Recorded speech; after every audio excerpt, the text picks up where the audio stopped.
சங்கீதங்களின் புஸ்தகம் 78ஆம் அதிகாரம் 24, 25 வசனத்தை வாசிப்போம். சங்கீதம் 78, 24, 25. மன்னாவை அவர்களுக்கு ஆகாரமாக வருஷிக்க பண்ணி வானத்தின் தானியத்தை அவர்களுக்கு கொடுத்தார்.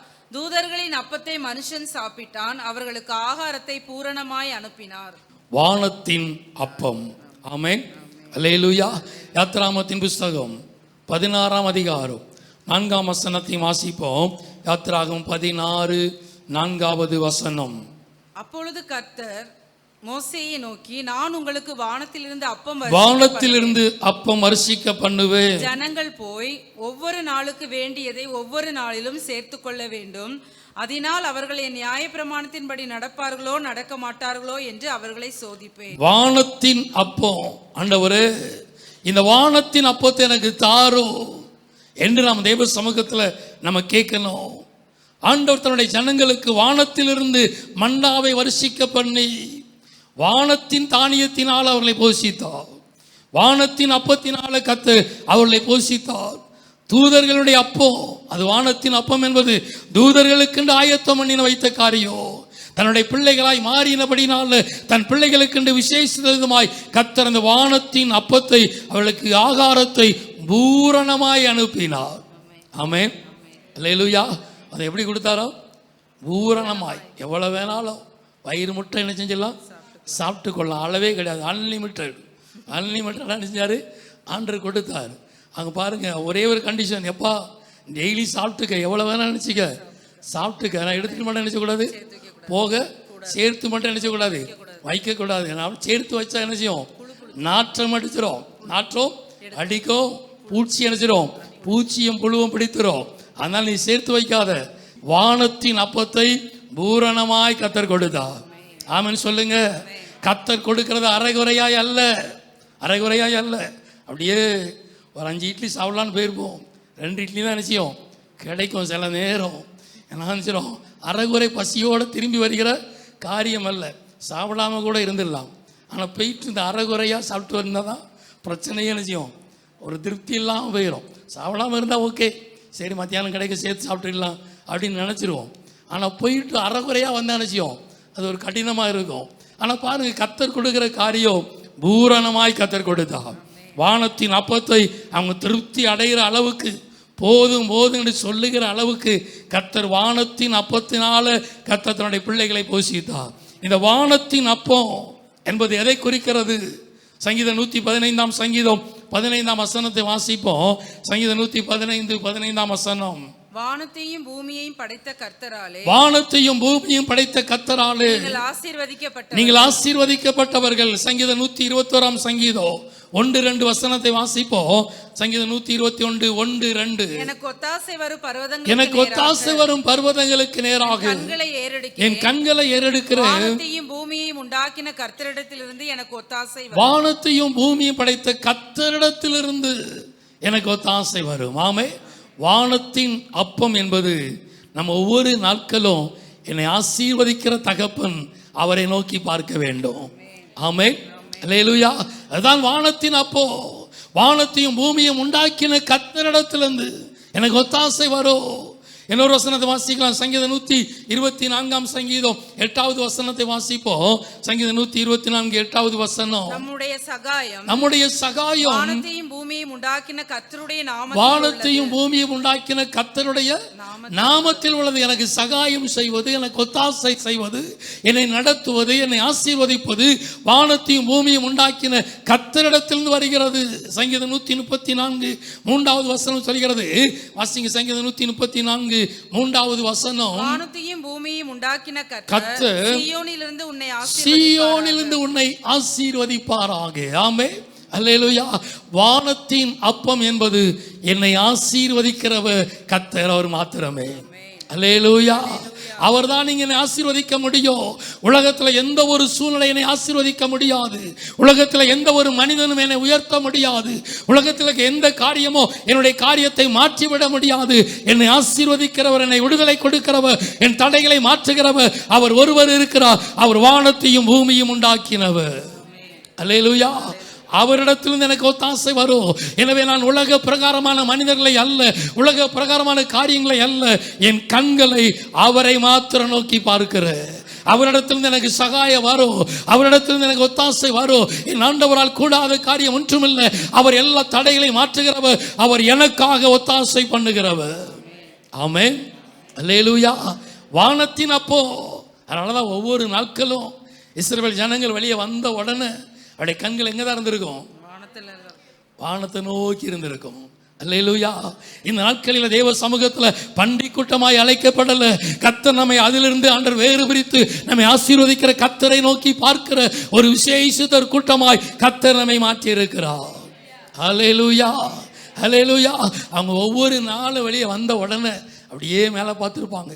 ஒவ்வொரு நாட்களும் 40 ஆண்டுகளும் அவருடைய கண்கள் வானத்தையே நோக்கி பார்த்து கொண்டிருந்தது.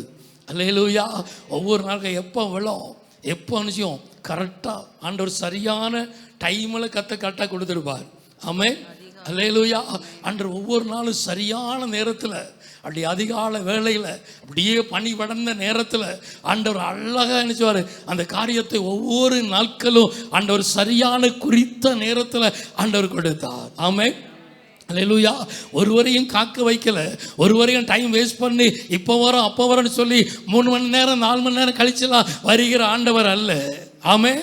நம்ம ஆண்டவர் சொன்ன டைமில் சரியாக கர்த்தர் வருவா. நீ 9 மணி ஆராதனை 9:30 வந்தாலோ கர்த்தர் இங்கே சரியாக கர்த்தர் அதற்கு முன்பாக வருவா. அல்லேலூயா. குறித்த நேரத்துக்குள்ள ஆண்டவருடைய சமூகத்துக்குள்ள கடந்து வருவதற்கு பிரயாசப்படணும். ஆசீர்வாதம் வேணும், வானத்தின் அப்பம் எனக்கு வேணும் அப்படின்னா தேவ சமூகத்துக்குள்ளாக சரியான நேரத்தில் ஆண்டவருடைய பாதத்தில் கடந்து வந்து ஆண்டவரை நோக்கி பார்க்கிற பிள்ளைகளாய் மாறணும். ஆமென், அல்லேலூயா. அந்த வானத்தின் அப்பத்தினால கர்த்தர் அவளை ஒவ்வொரு நாட்களும் கர்த்தர் சரியாய் கர்த்தர் வழி நடத்தினார். அவருடைய கண்கள் அவரையே நோக்கி கொண்டிருந்தது. ஆமென், அல்லேலூயா. அங்க ஆபிரகாம் அந்த யுத்தத்துல ஜெயித்து கடந்து வந்த பொழுது வாசிப்போம், சோதோம் ராஜா ஆபிரகாமை நோக்கி ஜனங்களை எனக்கு தாரும், பொருட்களை நீர் எடுத்துக்கொள்ளும் என்றான். அதற்கு ஆபிராம் சோதோமின் ராஜாவை பார்த்து, ஆபிராமை ஐஸ்வர்யவான் ஆக்கினேன் என்று நீ சொல்லாதபடிக்கு நான் ஒரு சரட்டை ஆகிலும் பாதரட்சியின் வாரை ஆகிலும் உமக்கு உண்டானவைகளை யாதொன்றை ஆகிலும் எடுத்துக்கொள்ளேன் என்று வானத்தையும் பூமியும் உடையவராகிய உன்னதமான தேவனாய கர்த்தருக்கு நேராக என் கையை உயர்த்துகிறேன். அல்லேலூயா. என் கையை சோதோம் ராஜாவுக்கு நேராக உயர்த்தல, என் கையை அவருக்கு நேராக நீட்டல. சோதோம் ராஜா என்னை ஐஸ்வர்யவன் ஆக்கினான் என்று சொல்லப்பட்டு விடக் கூடாது. என்னை ஐஸ்வர்யவன் ஆக்கினது வானத்தையும் பூமியும் படைத்த கர்த்தரால் உண்டானது. அல்லேலூயா. அந்த விசுவாசத்தில் உறுதியாய் நின்றார். அந்த விசுவாசத்தில் உறுதியாய் நின்று உன்னுடைய பொருட்கள் ஒன்றையும் நான் எடுத்துக்கொள்ள மாட்டேன், என்னை ஆசீர்வதிக்கிற கர்த்தர் ஒருவர் இருக்கிறார், அவருக்கு நேராக என் கண்களை ஏறெடுக்கிறேன். அல்லேலூயா. வானத்தின் அப்பம், வானத்தின் அப்பம். இந்த நாட்கள் என்னுடைய கண்கள் அவரையே நோக்கி பார்க்கணும். அவரிடத்திலிருந்து எனக்கு ஒத்தாசை வரணும். அவர் கொடுக்கிற ஆசீர்வாதம், கர்த்தருடைய ஆசீர்வாதமே ஐஸ்வர்யத்தை தரும், அதனோடு கூட வேதனையை கூட்ட மாட்டார். அவர்தான் என்னை ஆசீர்வதிக்கிறவர். அவர் கொடுக்கிற அப்போ, அவர் கொடுக்கிற நன்மை, அவர் கொடுக்கிற ஆசீர்வாதம், அவர் கொடுக்கிற விடுதலை என் குடும்பத்துக்குள்ள வேண்டும். ஆமே. எந்த குறுக்கு வழியில வருகிற எந்த அப்பங்களும் எனக்கு வேண்டாம். ஆமென் சொல்லுங்க. குறுக்கு வழியில வருகிற எந்த ஆசீர்வாதமோ எனக்கு வேண்டாம். எனக்கு வருகிற ஆசீர்வாதம் கர்த்தரிடத்திலிருந்து வரணும். ஆண்டவருக்கு பிரியமில்லாத எந்த ஆசீர்வாதமோ, ஆண்டவருக்கு பிரியமில்லாத எந்த காரியங்களோ அது என் குடும்பத்தில் வரக்கூடாது என்பதில் கர்த்தருடைய பிள்ளைங்க உறுதியா இருக்கணும். அது எப்பேற்பட்ட காரியமா இருக்கலாம், எவ்வளவு விலையேறப்பட்ட காரியமா இருக்கலாம், கர்த்தருக்கு பிரியமில்லாத ஒரு பொருட்களோ என் வீட்டுக்குள்ள வரக்கூடாது. ஆமென் சொல்லுங்க, ஆமென் சொல்லுங்க. அல்லேலூயா. அதுதான் வானத்தின் அப்போ. வானத்தின் அப்போ என் வீட்டுக்குள்ள வந்தாதா அது ஆசீர்வாதமா இருக்கும். அல்லேலூயா. இதை யாக்கோபு நன்கு உணர்ந்தபடினால்தான் தேவ சமூகத்தில் போராடுகிறார். ஆண்டவரே, நான் குறுக்கு வழியில் சம்பாதித்த பணம் என் கையில் இருக்கிறது. என் தகப்பனாரை ஏமாற்றி, என்னுடைய மாமனாரை ஏமாற்றி நான் சம்பாதித்த பணம் என் கையில் இருக்கிறது.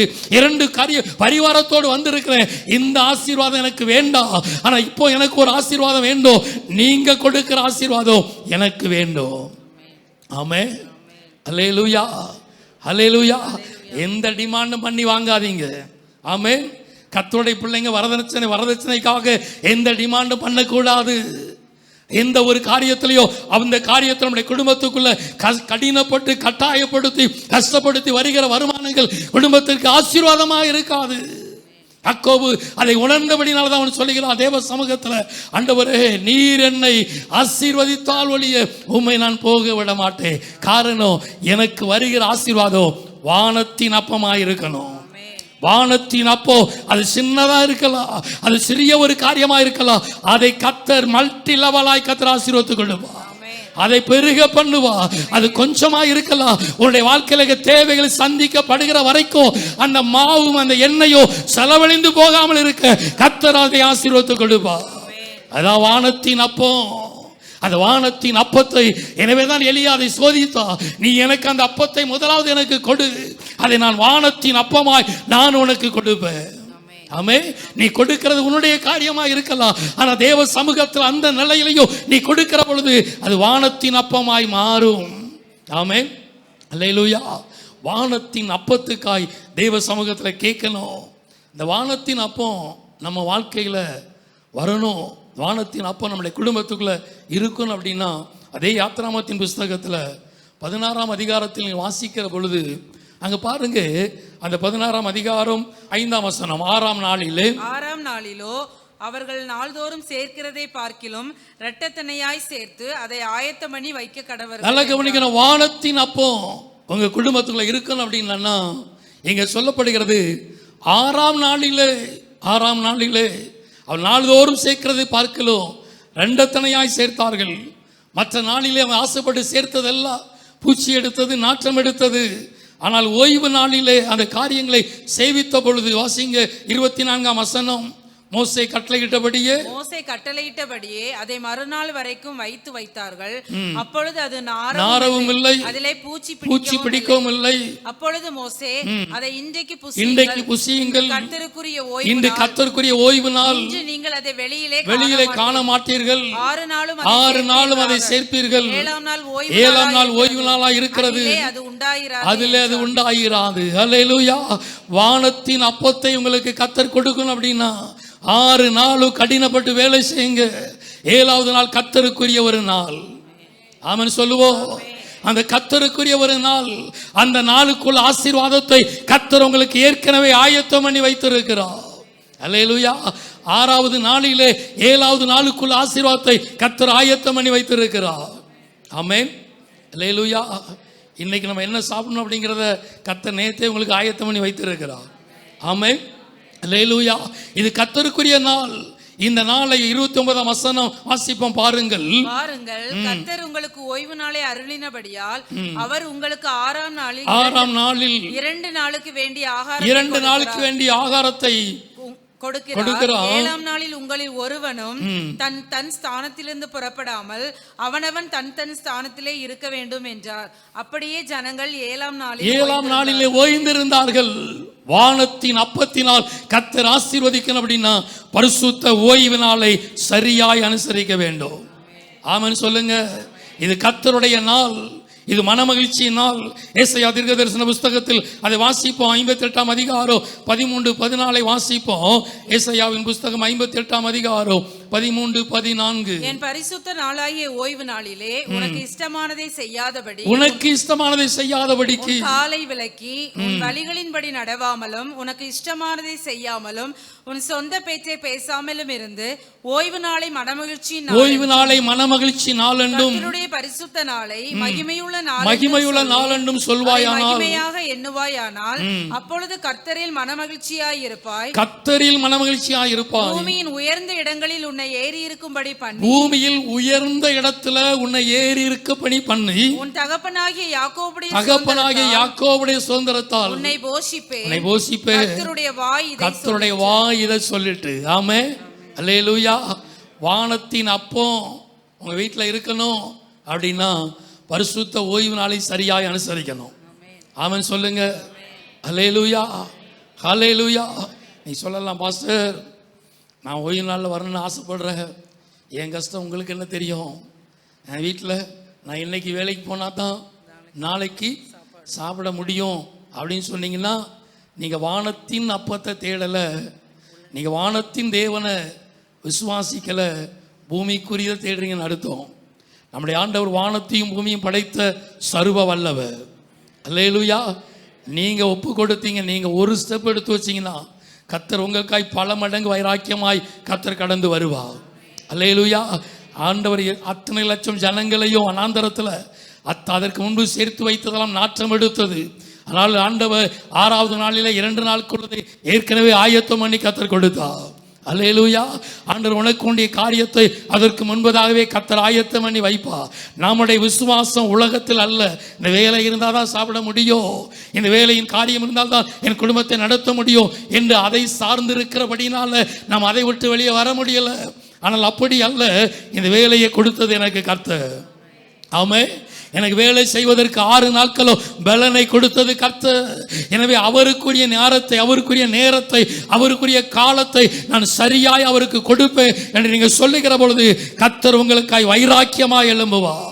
வானத்தின் அப்பத்தினால் உங்களை ஆசீர்வதிப்பா. பூமியில உயர்ந்த இடத்துல உங்களை ஏறி இருக்கும்படி பண்ணுவா. உங்க சந்ததி உங்கள் கண்களுக்கு முன்பதாய் உங்க சந்ததி ஆசீர்வாதமாய் இருக்கும். உன் பிள்ளைகள் உன் பந்திய சுற்றிலோ ஒளிவ மர கண்டுகளை போல இருப்பார்கள். இது வானத்தின் அப்பத்துல கர்த்தர் வைத்திருக்கிற ஆசீர்வாதம். பரிசுத்த ஓய்வு நாளை சரியாய் கடைபிடித்து பாருங்க. கர்த்தருக்குரிய நேரத்தை, கர்த்தருக்குரிய காலத்தை சரியாய் கொடுத்து பாருங்க. கர்த்தர் உங்களுக்காய் வைராக்கியமாய் எழும்புவா. ஆமென். தேவ சமூகத்தில் நாட்டப்பட்டவங்க ஒரு நாளும் குறைபட்டதல்ல. தேவனுடைய பிரகாரங்களில் செழித்திருப்பார்கள். அப்படின்னா பூமியில சகல எல்லைகளிலும் அவங்க செழித்திருப்பாங்கன்னு அர்த்தம். ஆமென். அல்லேலூயா. நம்ம நினைக்கிறோம் இந்த வேலை போனால் எனக்கு வேற வேலை கிடைக்காது. அப்படி அல்ல. நீ வேலைக்கு சேருகிற பொழுது பரிசுத்த ஓய்வு நாள் நான் சர்ச்சைக்கு போகணும், கர்த்தருடைய நாள் நான் சபைக்கு போகணும் நீங்க சொல்லி பாருங்க. கர்த்தர் அதற்கேற்ற வேலையை கர்த்தர் உங்களுக்கு ஆயத்தம் பண்ணி தருவா. இந்த வேலை இல்லை அப்படின்னா கர்த்தர் இதை காட்டிலும் பெரிய வேலையை கர்த்தர் உனக்கென்று ஆயத்தம் பண்ணி தருவா. ஆமென். அல்லேலூயா. உடைய தேவைகளை கர்த்தர் சந்திப்பா.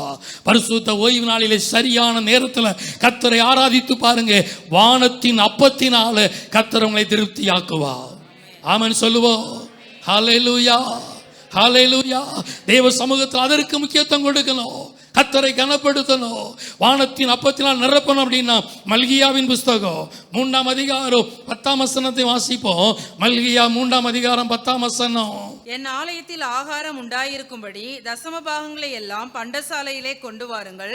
அப்பொழுது நான் வானத்தின் பலகணிகளை திறந்து இடம் கொள்ளாமல் போக மட்டும் உங்கள் மேல் ஆசீர்வாதத்தை வருஷிக்க மாட்டேனோ என்று அதனால் என்னை சோதித்து பாருங்கள் என்று சேனைகளின் கர்த்தர் சொல்லுகிறார்.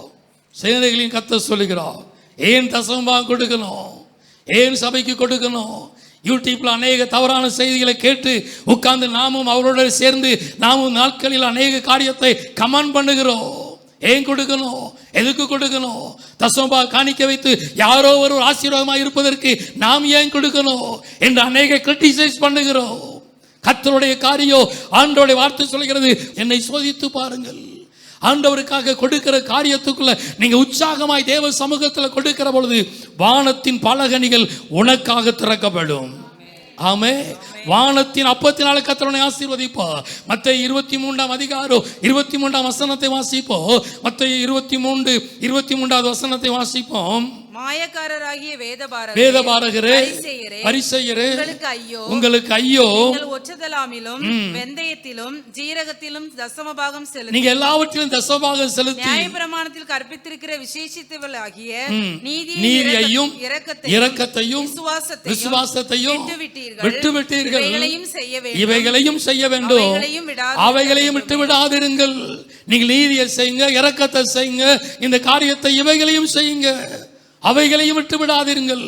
அதை மாத்திரம் செலுத்தி அல்ல, ஆண்டவர் இந்த காரியத்தை சொல்லுகிற பொழுது ஆண்டவர் அவைகளையும் செய்ய வேண்டும், இவைகளையும் செய்ய வேண்டும் என்ற 2 காரியத்துக்கும் கர்த்தர் முக்கியத்துவம் கொடுத்தார். ஆமென். அல்லேலூயா. கர்த்தருக்குரியதை கர்த்தருக்கு சரியாய் நீங்கள் கொடுத்தால் வானத்தின் அப்பத்தினால் கர்த்தர் உங்களை ஆசீர்வதிப்பார். ஆமென். ஆண்டவரே இந்த வானத்தின் அப்பம் எனக்கு வேண்டும்னு கேட்கணும். இன்னைக்கு வானத்தின் அப்பத்துக்காக கேட்கிற பிள்ளைங்க கர்த்தருக்குரிய நேரத்தை கர்த்தருக்கு சரியாய் கொடுங்க. கர்த்தருக்குரியதை கர்த்தருக்கு சரியாய் கொடுங்க. ராயனுடையதை ராயனுக்கும் தேவனுடைய தேவனுக்கும் கொடுங்க. தேவ சமூகத்துக்குள்ள கொடுக்கிற பொழுது கர்த்தர் வானத்தின் அப்பத்தினால உங்களை ஆசீர்வதிப்பார். ஆமென், அல்லேலூயா. எனவே வானத்தின் அப்போ அது பரத்திலிருந்து வருகிறது, எந்த ஒரு மனுஷனிடத்திலிருந்து வருகிறது அல்ல. அது பரத்திலிருந்து வருகிற ஒரு ஆசீர்வாதம். என்னுடைய கண்கள் அவரையே நோக்கி பார்க்கட்டும். ஆமென்.